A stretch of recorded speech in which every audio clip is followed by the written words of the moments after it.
Extraordinary effect. It has touched so many people I know who've watched it.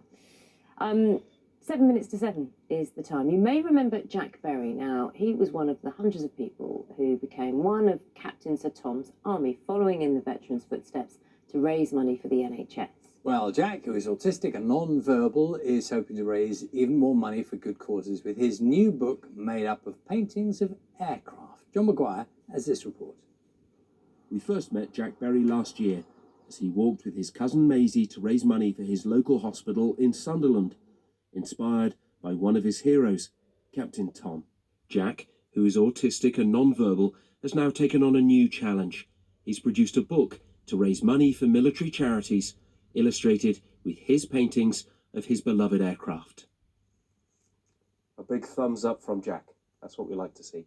So why a book? We've done this because I was struggling with my mental health, Jack was struggling with his, and this kind of has helped us to get around the virus. We've had something to do, we've kind of engaged with different people. Even though he doesn't talk to people, he's built up relationships, and I think one thing it shows is that at the end of the day, you don't have to verbally say anything to build a relationship with somebody.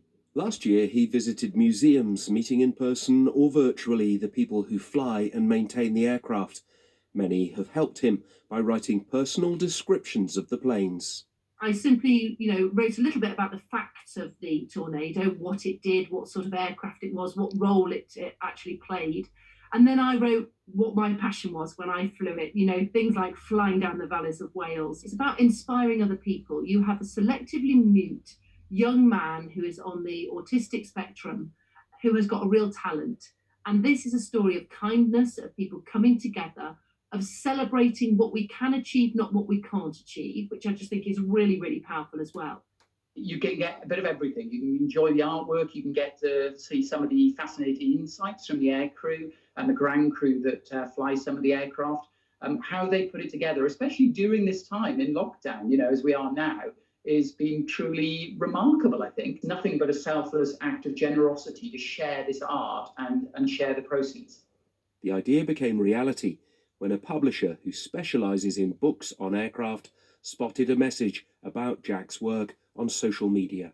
I think it's unique. It shows how he interlinks with the aviation professionals who have generously contributed their time, their words and photographs. And it's an inspiration to young people to get involved in aviation and also to get involved in writing, painting and using their creativity.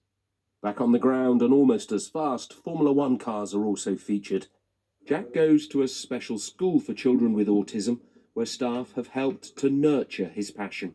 He doesn't often verbally express his opinions or wants or needs, but Jack really knows his own mind. And he has what we saw in the first lockdown with that real empathy and compassion and that curiosity coming out in him, thinking about what he could do to play his part in making a difference. And he is such an empathetic young man. His book, titled Flying High in the Sunlit Silence, will be sold online.